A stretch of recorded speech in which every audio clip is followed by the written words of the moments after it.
So update 3.0 has recently been released for Monster Hunter Rise, and in this video I wanted to quickly go over my thoughts on what's been added, starting with the new fight with Nawa and Ibushi. On the whole, I really enjoyed this fight. The new attacks that Nawa gains are visually really cool with the mix of wind and thunder, and also surprisingly challenging. It might sound a bit strange, but since I didn't really struggle all that much with the initial Ibushi and Nawa fights, I was pleasantly surprised when I failed this when I tried it the first time.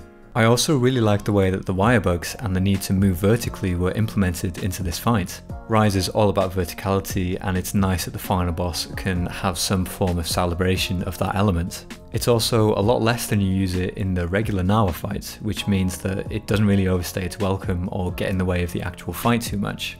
I also thoroughly enjoyed Magnum Arlo coming down from the top rope to lay out some damage. It's pretty funny the way he just runs in, slaps Nawa around a bit and then just leaves, but I think it was a very good way of implementing the wyvern riding element into this final fight. It's the same kind of feeling with the wirebugs, where I think it's great that this final fight celebrates the unique elements that make Rise different from the rest of the series. I do think it's a bit of a shame though that Ibushi just gets bodied in the first 3 minutes and that you don't get to fight them together. I understand that it could have been a bit messy to have these two really large monsters attacking you at the same time, but it has been managed okay in the past, like in the Frontier series. It was also actually implemented in Rise as well with the Great Izuchi and the regular Izuchi. There's these 3 separate monsters, but there's something going on behind the scenes that coordinates where they need to be spatially with each other and also how they attack. It's probably quite hard to program this, but I do wonder if the fact that it was already implemented in Rise with the Izuchi mean that maybe at some point they were considering implementing something similar for Nawa and Ibushi. Overall, it's not my favourite boss, that's probably still Dalamador, but I think it was really good. I do hope that whatever they decide to do with the G-Rank expansion, they put more of an emphasis on the verticality of the fight to really make it unique and stand out from the rest. Valstrax is just fantastic. He has such a unique design and such a unique and engaging fight as well, and I'm just really happy to see him in Rise.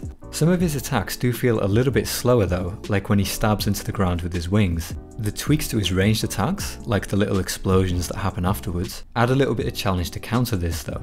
His track is one of my favourite in the series, and it sounds great here, but I do think I still prefer GU's version. It's mostly because the choir here feels a little bit less forceful. It's almost like there's something preventing a big crowd of people getting together to sing it. I wonder what that could be. The designs of his gear are brilliant too, and the Dragonheart skill will be interesting to test in builds. Apex Zinogre is a great challenge. He's probably one of the hardest monsters in the game, although I just wish that him and the other Apexes had gear of their own.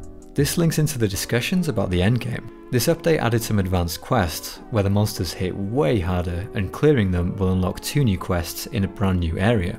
Outside of this though, there's no endgame activity. To me, that's not so much of a big deal. I'd rather enjoy playing everything available at my own pace as opposed to playing through something that was designed to artificially lengthen the game just for the sake of creating some kind of endgame. I feel like the tempered monsters to get decorations in Base World was this sort of artificial endgame.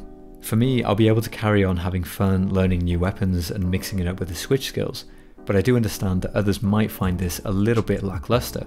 I do hope that with all the Apexes in the game, something like the Deviant system from GU can be implemented in the future. That system wasn't perfect, but with some tweaks and updates, I feel like there's a ready-baked endgame Capcom could implement in future that people would really love. We'll just have to wait until G-Rank to see what form that kind of thing takes. Overall, I think Rise has had quite a difficult launch. Let's be honest, I don't think Capcom wanted to release the game like this. However, I also think they're in a very fortunate position where this type of early release followed by these updates wouldn't really work for any other type of game. I've thoroughly enjoyed the time I spent with Rise, and probably will for many more hours to come. I hope that if you've played Update 3.0, you feel the same way, and if not, let me know in the comments. I'd be curious to hear what everyone thinks of it. This is a little bit of a different video to what I would normally do, but the next one is going to be a very long, in-depth review on Resident Evil Village. So if you like the sound of that, consider subscribing not to miss out. And with that, I'll thank you for watching and wish you a good day.